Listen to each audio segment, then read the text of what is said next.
Hickok 45 here, my new laser gun. I understand this thing will kill misconceptions. We'll see if it'll work. Yeah, we're going to look at an AR-15 today, and a pretty nice one, I think. We'll see. Before we do, so let's go over and take a look at what we have today. And I'll put my new laser gun down here for the time being. We may use that in a minute or two. We got a couple of ARs. Of course, this is the Warfighter from Tactical Edge up in Clarksville, Tennessee. And it looks a little bit like my Daniel Defense, was the reason I have it out here. But it's an interesting firearm. It does resemble the M4 A1 from Daniel Defense, the firearm I've had for a couple of years. And Tactical Edge actually has tried to take it to the next step. So these are not, neither of these, of course, are low-end, cheap AR-15s. We've done some low-end AR-15s lately, as you know. This one is, I don't know if it's high-end, but it's definitely not cheap.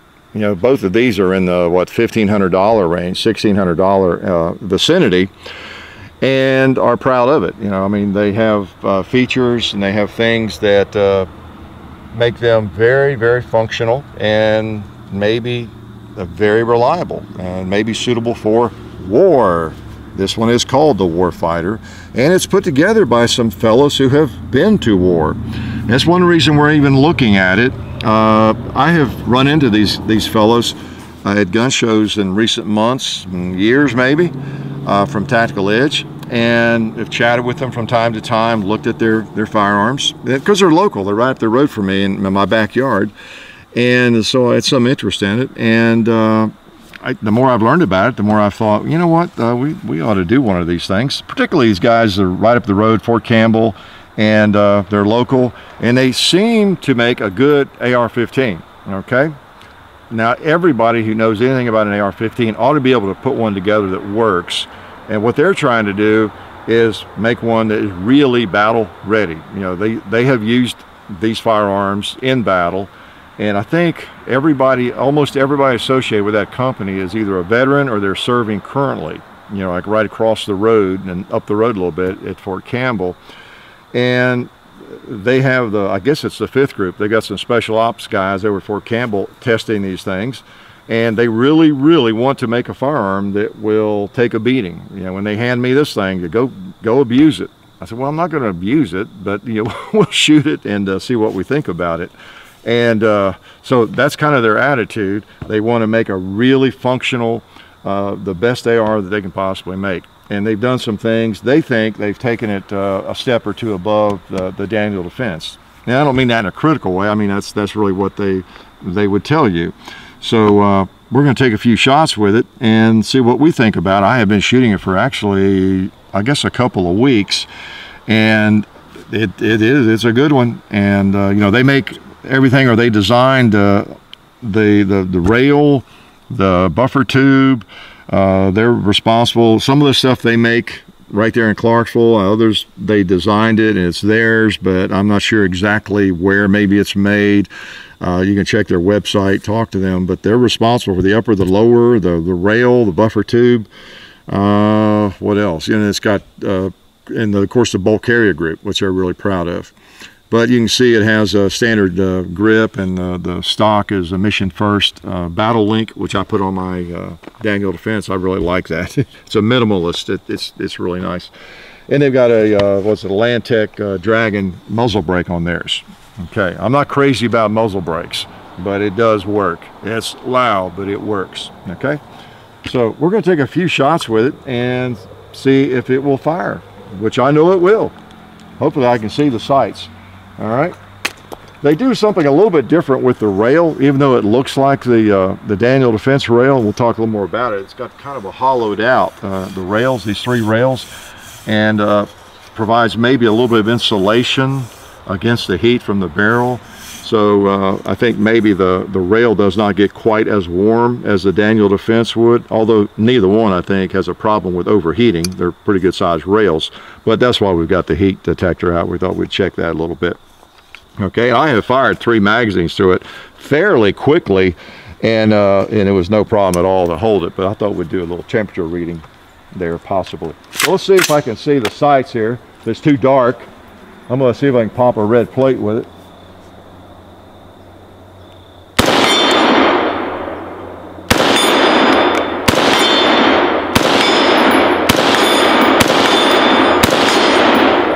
Feels good. Let's see if we can hit that little one.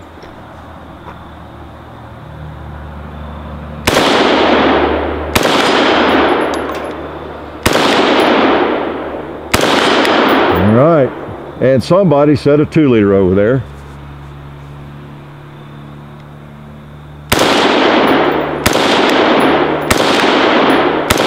I gotta really test the sights, whether I have them on or not. I put the Magpul sights on it, M-bus sights, just to have some sights on it. As with most ARs, they don't come with sights. All right, let's go ahead and finish this mag off here a little bit. Put my ears in tight.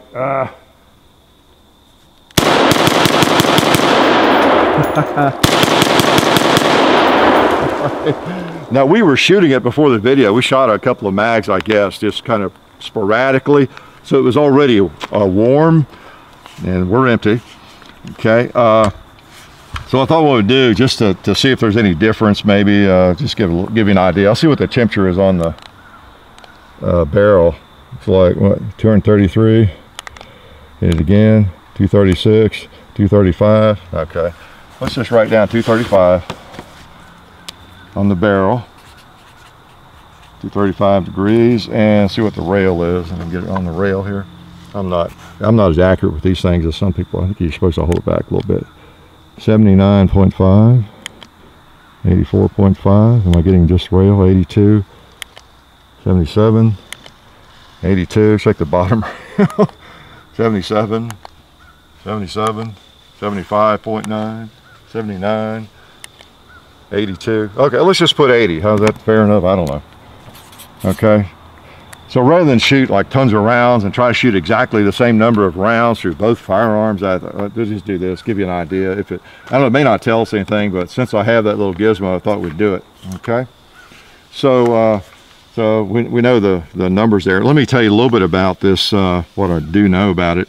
Again, it has the Landtech Dragon muzzle brake on it. They put that on there. It's got the M4 barrel, the M4 feed ramp.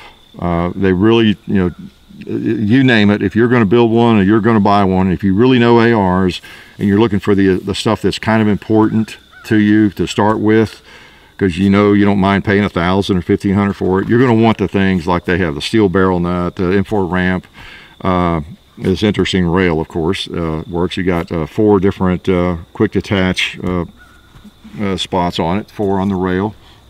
On either side, there's, is that one down there? No, they're on either side, 2 on either side. Okay, and it's a 107 twist. The barrel, it wouldn't tell me who makes the barrel, but it's chrome lined and it's out of the right steel and everything. Like I said, it's their lower and upper, their rail and all that. It's obviously not their magazine, right? That look familiar? The whole world's gone to Magpul magazines, haven't they? And the bolt carrier group, they're real proud of. It's all the right steel. You can look on their website for all the specs on that. Let's see, let's drop the bolt here before we try to do that. And it has this diamond-like coating, DLC as they call it, and supposed to be like 30-40% better than nickel boron coating. Right? And it really does seem good. I just dropped something. Make sure it wasn't a key. Oh, it's a piece of brass, I guess. But it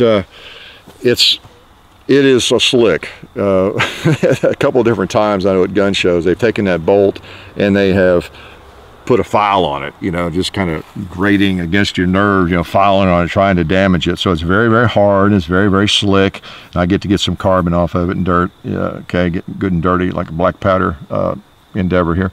But and I have shot it several times over the past couple of weeks and cleaned it, and you know, gone back and got it dirty and cleaned it, and it does clean up easily, of course. And I may have a little bit overlubed, I don't know. And when in doubt, I overlube on these things. But it, you know, it's got, of course, it's peened correctly, it's staked, it's a magnetic particle tested, and all that stuff, and the tool steel, and the extractor, and ejector.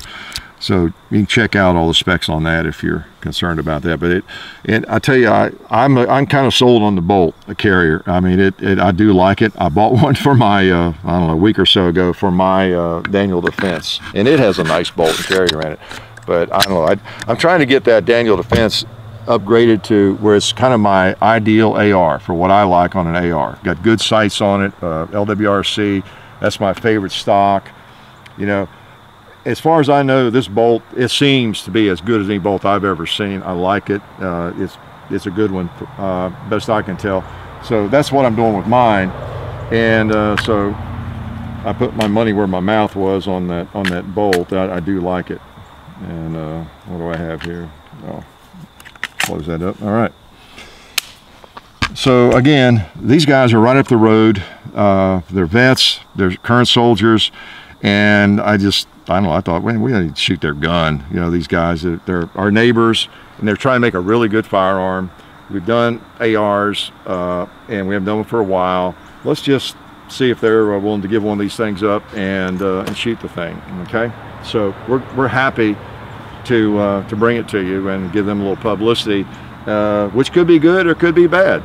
You know, it might break on us today or it might quit working. So far, it's worked fine. We had one hang up, and I'm not sure what that was, what was going on. Whether it was a ammo, or I didn't have it lubed enough, or what. And that was it over the 2 weeks that I've had it, okay? But she just tends to crank right on, and it feels good. It's got a Geissler trigger in it, did I say that? And which I've got in that too. It comes with it. This is the model that, it's the PB model, and it's 14.5-inch barrel, so your muzzle brake is pinned and everything, so in order to have the legal length on all that. So it's got a great trigger, and it's got the stuff that you want on an AR that is going to feel good and work well. So before we do anything else, let's go ahead and shoot this thing, and let's do that little heat test. I don't know if it'll tell us anything, but we might as well do it. I might as well have 2 ARs to clean. Now, we haven't fired this one at all today, so we'll go ahead and shoot these out fairly quickly, I guess. Let me see if I can hit the red plate with it first, though. All right. Just want to make sure I can still shoot it. Woo. Look at those sparks. Let's put a couple of sparks in the oh, Christmas tree. Let's see how warm that got, and of course we're just looking at the contrast between the barrel and the rail, I guess, aren't we? 193, we didn't get it as hot, but that's okay. You can do the math. 197, 182, 187. Okay, I'm at the right length or distance now. 186, 184, 185. Okay, so now we're, like I say, 185. Basically is what we're running there on the barrel heat. Now let's check out the rail. What's it look like? 65 degrees, 66, 62, 66, 65, 67. That bottom one, 62, 60. It would be a little, I don't know, what were we finishing up on this one? The bottom or the side? I don't know. Big deal. 67, 60. Okay, 67 basically. All right. So the difference there, if that tells you anything, we probably should have cranked it up to get a little bit warmer. Why don't we do that? Let's just get it a little bit warmer. We got ammo. Thank you, Federal. Well, we don't have to go too much further. I'll bet about 15 rounds will take care of that.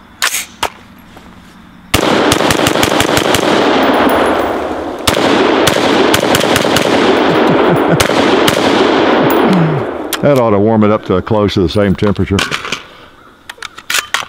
Okay. Oh, we're such scientists, aren't we? Okay, what's that barrel? 221. Oh yeah, now we're getting close. 240, 245, 242, 243, 243. Okay, where's my pen? 240. Just fell off, didn't it? 243. Yeah. Okay, there we go. 243. Yeah, that's closer. And let's see what the rail is now on the side. Oh, yeah, wrong. Oh, wait a minute. Was I on this gun? I didn't do that on the wrong gun, did I? No, yeah, it was on this one. Okay, the rail. They look so much alike. 78, 79, 81, 79, 79.7. Okay, so let's say 80. Okay, so now we got a closer thing there. This is, again, not too scientific. So we got a warmer barrel, and we got about the same temperature on the on the rail. Okay. And I'm so dumb, I don't remember if I got most of that reading from the side or the bottom. But anyway, it works. So what that tells you. I need to leave that thing in the barn, don't I? No, I don't know. Just trying to give you a little information. Thought maybe it would help. All right, I do like that Daniel Defense. That is a nice rifle. And so is this one, apparently. It is. Well, what about it have I not told you? Of course, you got all your rails. Again, I'm gonna give you a look at that without. Let's see. Let's put the bolt back. The thing I was trying to show you, if you can see without sweeping you can see it's kind of hollowed out there, the rail. Okay, and again, it has felt fine to me. Both of them do. So it's maybe much ado about nothing, perhaps, because neither one of these rails I have noticed getting hot. Like I said, I fired 3 magazines very quickly the other day with this thing, just testing that, and it just got this ever so slightly, warm at all. So I think you could shoot probably all you want to shoot there and not have a problem with that. So you get your rail, your sling mounts right there, here, 4 up here on the rails, and you got this really slick bolt, and you got some vets putting this together, trying to make something that is very, very durable, accurate, and will last. Chrome line barrel and all that. Okay, they also make a 3-gun version of this. Has a different rail, a different look, and it looks pretty cool. Feels good to me, but I don't do that. This one is more appealing to me. This is the standard Warfighter. They got a grunt model. I think it doesn't have the custom trigger, the Geissler trigger in it. It's a little bit less money. But this one has, it has the important bells and whistles. It's a little bit like a 1911 that you put those essential things on that make it more shootable and durable, perhaps, and more functional. So a nice combination, I'll have to say. And we thought it was appropriate. They're willing to give us this thing to do a video with it. They're not a large company. And it seems to be a really good AR. The guys, they're based at Fort Campbell, or they've been to war, and they're right there across the street. So we happen to know somebody who is also a veteran, I think of 21 years. You might have seen him if you have watched the gun culture radio shows. I believe his name is Derrick, and he likes to laugh. Well, he's been to Iraq, the Gulf War. He was in Somalia, and he was there during Black Hawk Down, and was involved on the peripheral on that, as I understand it. Anyway, he has been there. He's been a lot of places, and he served a couple of decades in various spots around the globe, and is a great guy. If you have not seen Derrick, you need to get to the Gun Culture Radio and find Derrick. He is a great fella. And it just so happens he was putting an AR-15 on his Christmas wish list and or gift list. Did not have an AR-15. Well, guess what? He does now. We're just going to give this thing to him, because if anybody deserves it, he does. So we appreciate Tactical Edge providing this thing, and then being able to pass it on to Derrick. I think he'll enjoy this. Seems like a good one. Let's shoot it a little bit. Let's get it really dirty for him. You think we ought to do that? That's what we ought to do, make him clean. Oh, one thing I didn't show you too, it comes in a beautiful case. They say that's a $250 case. Hard case, comes with a magazine, a t-shirt looks like, and all that. So that's part of it. So maybe even Derrick can keep up with it with a case like that, you think? All right. I got to shoot a little bit more before we turn this thing over to him. Oh, we've got some 2-liters. We're losing light, as you can maybe tell. So I'm going to do some pot smoking. It is loud. There's another pot.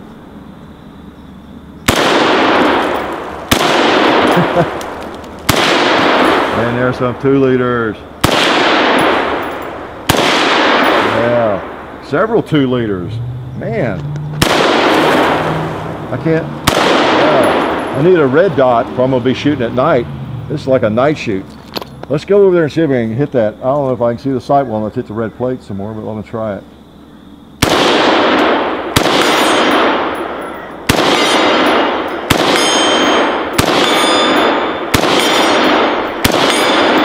Oh yeah, this thing is a sweet shooter.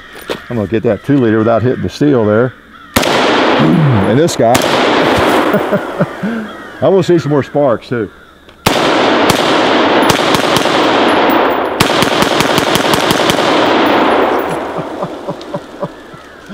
Oh, my ears hurt. My ears hurt. Did that brass not want to? Yeah, this is. Okay, so we're empty. That piece of brass didn't quite get out of there. Woo, man. So anyway, that's the Warfighter, and that is from Tactical Edge. It seems like a pretty good rig, and we'll let Derrick finish breaking that thing in. Like I say, I've had it for a couple of weeks, and I have enjoyed shooting it, cleaning it, because it is easier to clean. That is a nice bolt, I'll have to say. I liked it enough to buy one. And I don't know if it's all that much better with the diamond-like coating than standard boron, or what comes with some of the other ARs. But I just bought one because I liked it and put it in my Daniel Defense. But this thing seemed like a nice gun. We appreciate those guys passing one on to us, and it looks like a good one. You never know. You can check the internet. There's not a lot out there on this firearm yet. But it will be, and there'll be people posting about their experience with them, and whether they're lasting and whether they like them or not. Again, we can't run 20,000 rounds through every AR and see how long it takes to melt them down or something like that. I have no interest in that. I can just give you my impressions of one, let you know how it's done for me, and how it seems. And you can check out the specs even further at their website and talk to them. I'm sure they'd be glad to chat with you. They have a shop.